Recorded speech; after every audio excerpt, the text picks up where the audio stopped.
অথই আমাদের বাসায় কি চুরি টুরি হয়েছে নাকি?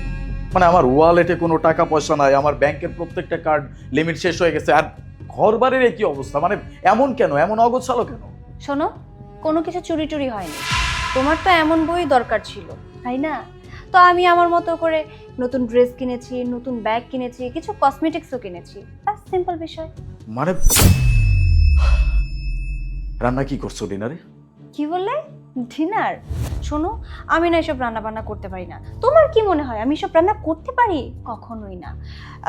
এক কাজ করো, তোমার মতো না আমার অনেক ক্ষুধা লেগেছে, তুমি বাইরে থেকে আমার জন্য কিছু খাবার নিয়ে এসো, আমি খাবো। হোয়াট?